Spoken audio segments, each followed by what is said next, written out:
시청자 여러분 안녕하십니까? 이슈앤뷰 금요일 진행의 온인주입니다. 요즘 시장이요 계속 좀 미증시 대비했을 때 잘 버텨주는 움직임입니다. 그래도 지수가 크게 무너지지 않고 어느 정도 수준에서 하반 경직을 나타내자 시장 분위기가 특히 이제 테마주의 화려한 장세로 번지는 그런 모습입니다. 일단 지수부터 확인해 보실까요? 양지수는 강세 이어가고 있습니다. 사실 그 전날에 미증시 막 급락하고 그럴 때도 어제 우리 시장이 오히려 강세 흐름을 보였는데 간밤 미증시가 약간의 이제 강세로 마감이 됐습니다만 그 흐름을 또 이어받아서 강세 흐름을 이어가고 있다라는 게 아직까지 시장의 힘이 대단하다라는 걸 느낄 수 있는 대목입니다. 코스피 0.2%의 추가 상승이고요. 2443선 지나갑니다. 코스닥 지수는 보합에서 눈치를 좀 보는데 여전히 강세권 나타내고 있습니다. 수급은 코스닥 시장보다 유가증권 시장이 조금 더 좋습니다. 코스피 투자자별 매매 동향 보시면 개인이랑 외국인이 지금 사자세를 보이고 있는데요. 기관이 1,000억 원 순매도죠. 그런데 어제 기관 안에서 금융투자가 막 다 매수를 하면서 지수를 끌어올렸거든요. 금융투자는 원래 단기 대응입니다. 어제 샀던 만큼 어느 정도 되돌림이 금융투자에서 나타나서 기관의 이런 방향은 크게 신경 쓰지 않아도 되지 않을까 이런 생각도 듭니다. 외국인의 방향이 중요한데 오늘 순매수에 동참을 하고 있다는 점 눈에 띄고 삼성전자, SK하이닉스 지수 대표 종목들을 담고 있습니다. 코스닥 시장으로 자리를 옮겨보시면 여기는 외국인이랑 기관이 동반 매도로 포지션 잡고 있습니다. 외국인이 한 800억 원 순매도이기 때문에 외국인이 파는 종목들은 점검이 필요해 보입니다.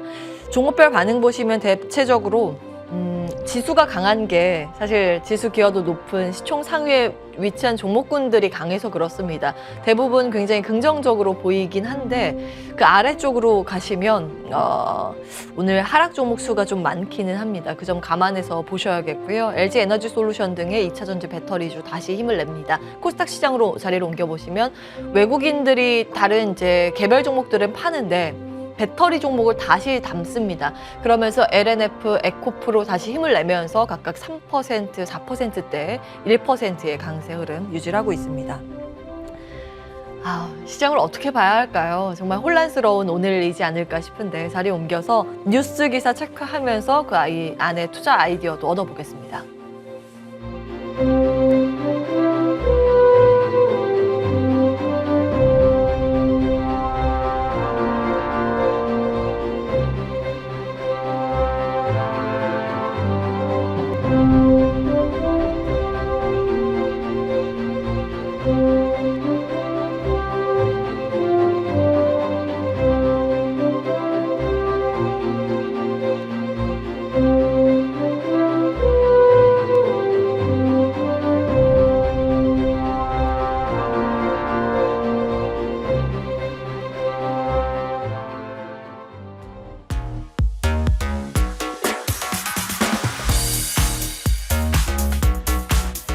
예, 돈이 되는 뉴스 시작합니다. MTN 차영주 전문위원과 함께합니다. 안녕하세요. 안녕하십니까? 네, 요즘 시장에서 포모증후군이 AI 쪽으로 옮겨가고 있습니다. 그렇죠. 예. 원래는 2차전지였는데 그 흐름을 빠르게 AI가 좀 커버하고 있는데요.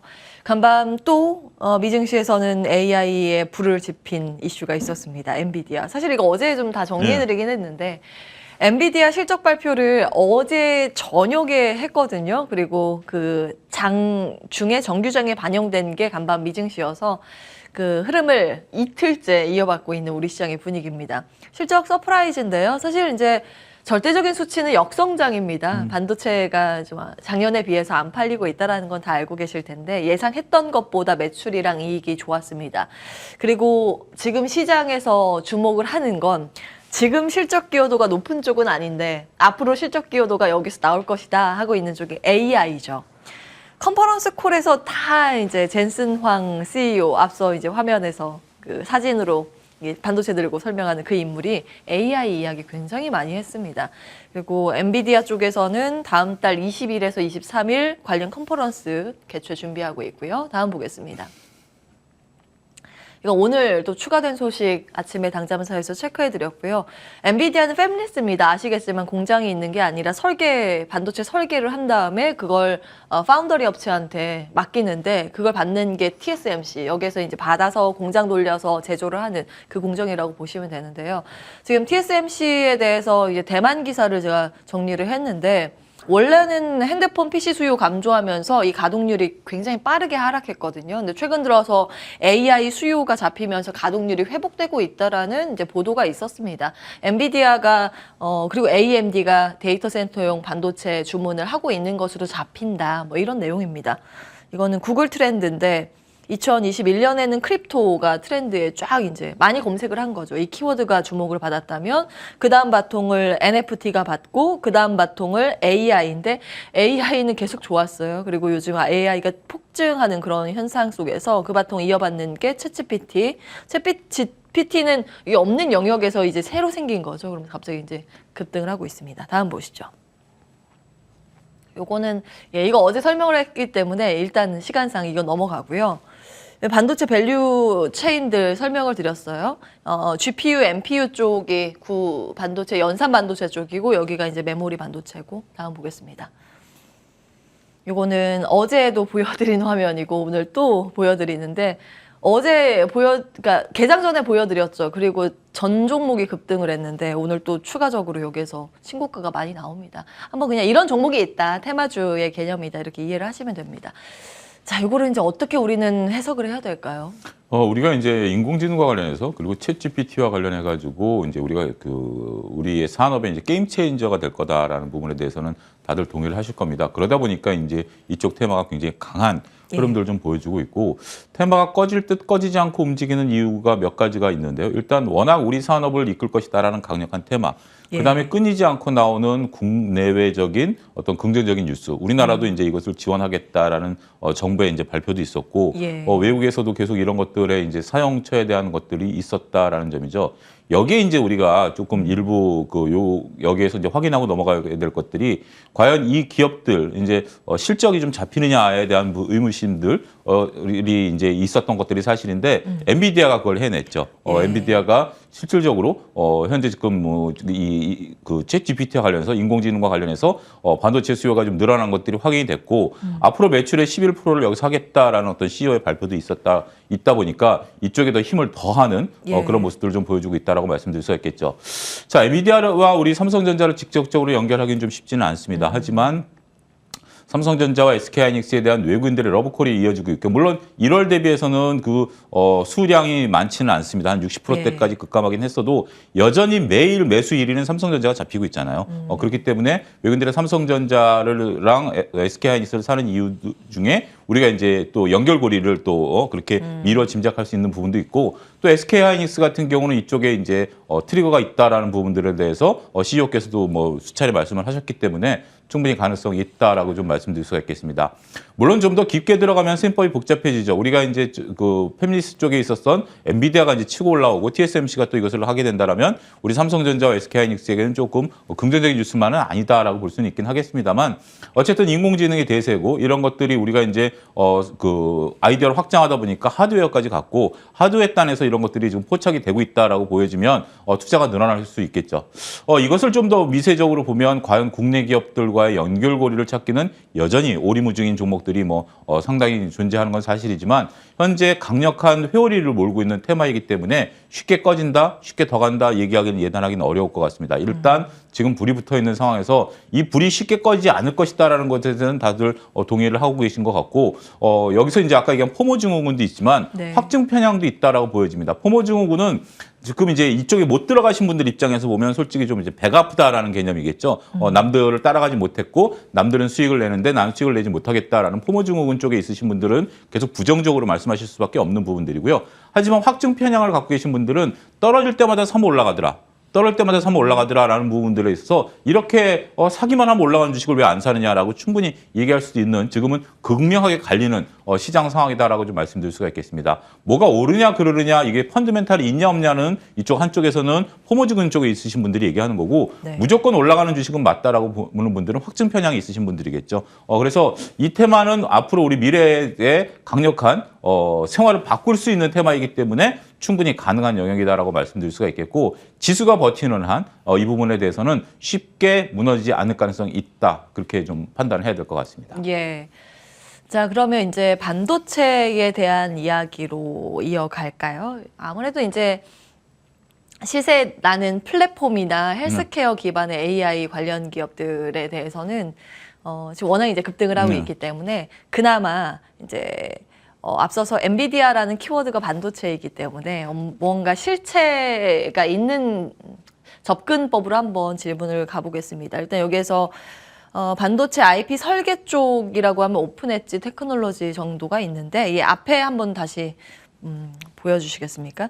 반도체 쪽을 밸류 체인을 이제 보시면 서비스 분야야 이제 워낙 이제 각축정이 치열하게 벌어지고 있는데 인프라 쪽 보시면 연산 쪽이 NPU 쪽이 구글이랑 인텔이 있고 구글 쪽은 구글 거 쓰겠죠. 그런데 이제 마이크로소프트가 이제 반도체가 없잖아요. 그래서 마이크로소프트에서 엔비디아 GPU 쓸 것이다 이런 것 때문에 수혜 기대감으로 이미 엔비디아 주가는 연초 대비했을 때 50% 이상 증가를 한 상황입니다. 간밤 10몇 % 올라 14% 급등을 했거든요. 엔비디아가.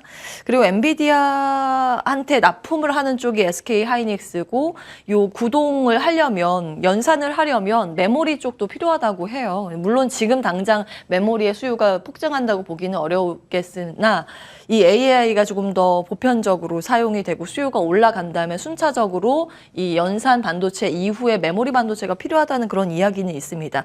근데 그 연산 반도체 쪽에서 고사양의 메모리가 필요한데 그 고사양 메모리가 HBM이라고 HBM을 만드는 회사가 삼성전자랑 SK 하이닉스 정도밖에 없다 그래요. 그래서 이제 외국인의 러브콜이 요 며칠 좀 모아지고 있는 것으로도 풀이해 볼 수 있고요.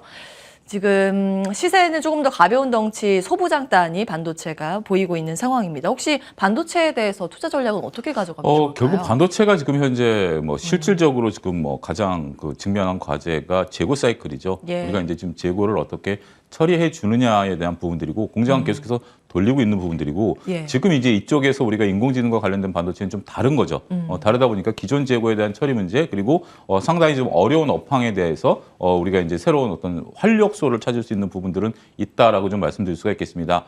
펀드멘탈을 얘기하면 지금 현재 주가 수준을 얘기하기는 좀 쉽지가 않죠. 왜냐하면 이 부분은 이제부터 시작되는 부분들이고 또 일견에서는 과연 우리가 지금처럼 챗 GPT라든지 이런 쪽에 관심을 갖고 있긴 합니다만 예. 승자독식 시대가 올 것으로 보여지기도 하고 조그만 기업들 같은 경우 과연 투자를 할 수 있겠는가라는 부분들에 대한 의구심도 여전히 경계감은 있긴 있어요. 예. 그렇지만 일단은 우리가 지금 현재는 펀드멘탈에 베팅하기보다는 희망에 베팅하는 시기다라고 저는 말씀을 좀 드릴 수가 있겠습니다. 그 강력한 희망에 대한 투자자분들이 투자를 하고 있는 거기 때문에 예. 결국 삼성전자와 SK하이닉스도 지금 여기서 가서 내가 수익을 낼 수 있겠느냐라는 것들에 대해서는 조금 조심스럽긴 합니다만 현재 지금 쉽게 이것들이 버텨주는 한 예. 다른 밑에 단에 있는 종목들이 충분히 시세를 낼 수 있기 때문에 지금 우리가 삼성전자나 SK하이닉스를 사서 수익을 10% 이상 내기는 쉽지 않을 것 같아요. 그러면 지금 이제 희망에 기대서 투자하시는 분들이 10% 수익보다 차라리 그 밑에 단에 있는 종목들이 10%는 순식간에 장중에도 나올 수 있는 부분들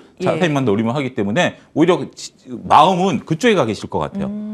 이걸 장기적으로 내가 지금 가가지고 인공지능과 관련해서 수익을 내겠다? 그런 투자자분들은 아직은 안 계신 것 같아요. 예. 그렇기 때문에 무거운 주식보다는 가벼운 주식 쪽에 매기가 더 몰릴 가능성이 있지 않을까 말씀드릴 수가 있겠습니다. 삼성전자나 SK 하이닉스보다 시가총액이 비교적 좀 적은 거의 다 나머지 반도체는 이거보다 작을 그렇죠? 수밖에 없는데 보통 보면 여기에 연관해서 이렇게 로직적으로 보면 후공정 장비 업체나 아니면 EUV 소재 쪽 이야기가 좀 많이 돼요. 예를 들면 SNS텍이나 뭐 한미반도체 등이 좀 거론은 되는데 혹시 투자의 관점에서 괜찮을까? 저는 궁금합니다. 지금은 이제 관점이라기보다는 기대감이다라고 말씀드렸어요. 지금은 팩트가 중요한 게 아니고요. 저는 이제 좀 이렇게 단호하게 말씀드릴 수 있는 게 지금 팩트가 중요한 건 아닌 것 같아요. 기대감이 있으면 기대감에서 이제 올라가는 거죠. 즉 우리가 이제 인공지능과 관련된 종목들도 기대감이잖아요. 이런 것들이 지금 현재 매출을 잡히건다라든지 구글이라든지 마이크로소프트가 인공지능 하는 거랑 국내 업체들과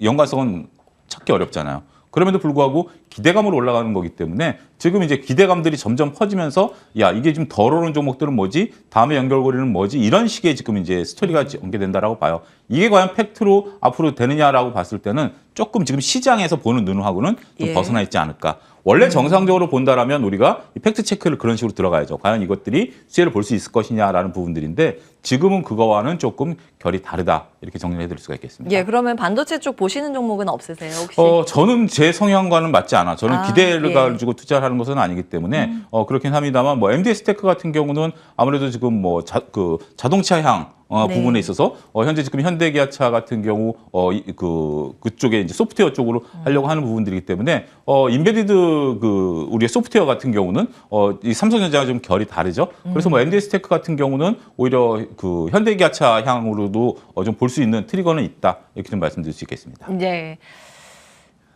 각자만의 투자의 성향과 선호하는 종목 가리는 방식이 있을 겁니다. 그런 관점에서는 지금 꿈을 먹고 성장하는 성장 sek터에 대해서는 조금 더 차분하게 이 산업의 발전 경로를 체크하는 수준이라고 투자의 아이디어를 좀 주셨고요. 예, 이런 내용들 전반적인 흐름들 함께 뭐 참고하시면서 대응 전략 세우시면 좋을 것 같습니다. 다음 기사 열어볼까요? 예, 이제 우리 친숙한 기업들 한번 보겠습니다. 고추장, 생수, 아이스크림 값 오른다고 하면서 이 안에서 남모르게 음식료조에서 지금 신고가가 나오고 있습니다. 먹거리 물가 천정부지 우리 밥상 물가 걱정 개인적으로는 굉장히 우려감이 되는 포인트이긴 하지만 기업 입장에서는 인플레이션의 빌미로 제품 가격을 인상할 수 있기 때문에 남모르게 좀 좋아할지도 모르겠습니다. 어제 그 리포트 돋보기 에서 오리온을 픽해 주셨고 그건 개장 전에 저희가 그렇죠. 봤고요. 그리고 나서 급등을 하면서 신고가를 갔습니다. 그래서 다시 한번 그 픽해 주신 레포트를 좀 정리하고자 하는데요.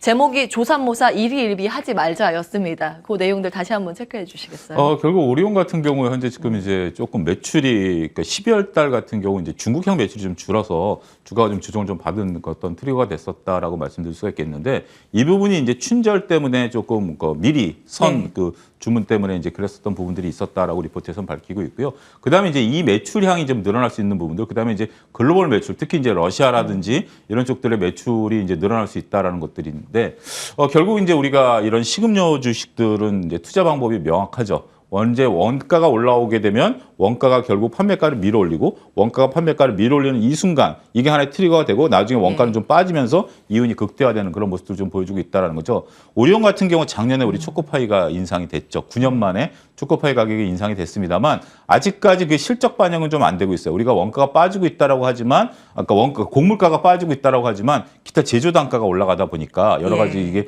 이게 지금 효과가 좀 줄어드는 부분들이 있는데 확연하게 지금 이제 그 곡물가가 빠지고 있는 상황이기 때문에 이 부분이 이제 늘어날 가능성이 있다라고 보여지는 거죠.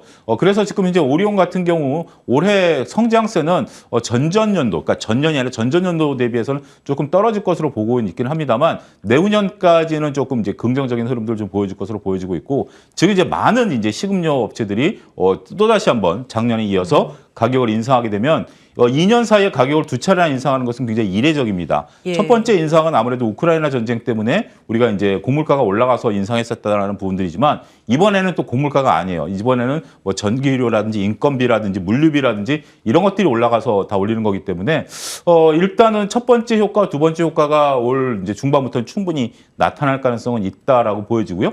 그렇게 된다라면 지금 현재 이익단에서 보면 조금 올릴 수 있는 근거를 하기 위해서는 이익이 좀 줄어들 수밖에 없겠죠. 아무래도 내가 좀 배가 고프다라고 볼멘 소리를 해야 이게 올리는 부분들이 되기 때문에 재무제표에 반영되는 거 보면 지금은 그렇게 썩 좋은 재무제표가 안 나올 가능성이 있어요. 하지만 이게 이제 인상하고 나면 두 차례나 인상을 했는데 또 한 번의 인상에는 현실적으로 어렵다라고 보면 저는 2, 3분기부터 재무제표는 좋아질 가능성이 있지 않겠는가에 기대감을 좀 가져봐야 되지 않을까 싶습니다. 예, 앞으로 실적이 빠르게 회복될 가능성에 주목을 하셨고 지금 신고가 52주 신고가 기준으로 농심, 오리온 등이었고요. 어제 기준으로 농심은 오늘도 CJ 제일제당 등의 뭐 긍정평가도 증권가에서 나오고 있는 것 같고요. 풀무원은 오늘 급등을 하는데 상환, 전환, 우선주 소각 이슈 요것 때문에 그렇습니다. 자, 그러면 이런 음식료 관련해서 탑픽으로 볼 만한 종목 한 종목만 추려주신다면. 저는 아무래도 어제 봤었던 오리온이 오리온. 상당히 조금 이제 예. 다양한 어떤 동남아 쪽에 있어서의 이렇게 되는 부분들이 있다라고 보여지고, 저는 굉장히 중요한 게 이게 글로벌 입맛을 사로잡는 거와 국내용은 좀 다르다. 입맛이라는 게 이게 예. 굉장히 중요하잖아요. 우리가 아는 맛이 무섭다라고 하는 게, 제가 이제 극단적으로 얘기하는 게 소금 0.1g에 따라서 입맛이 달라지거든요. 그렇죠. 근데 그걸 아는 기업이기 때문에 저는 오리온, 삼양식품, 농심 이런 식으로 글로벌 입맛을 사로잡고 있는 기업들에 대해서는 지속적으로 추적 관찰할 예정이다라고 말씀드리겠습니다. 예, 세계인의 입맛을 사로잡은 초코파이, 네. 초코파이와 라면. 라면, 예. 예, 두 가지 포인트였습니다. 오리온, 삼양식품, 농심 기억해 보겠습니다. 다음 걸 갈 수 있을까요? 예, 간단하게 가겠습니다. 머니무브. 이제 금리가 시중 금리가 지금 떨어지고 네. 있어서요.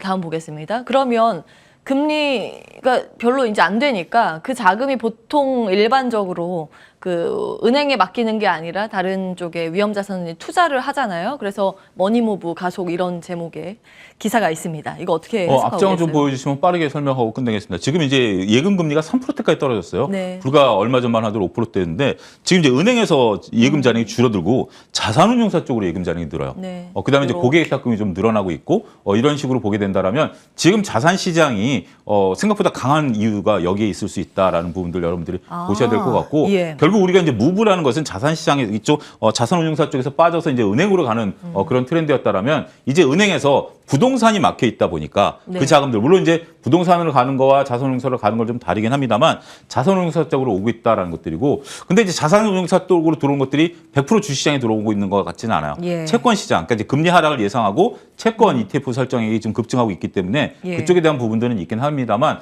어쨌든 위험 자산 쪽으로 자금이 몰려들고 있다라는 것은 긍정적이다, 이렇게 말씀드릴 수가 있겠습니다. 예.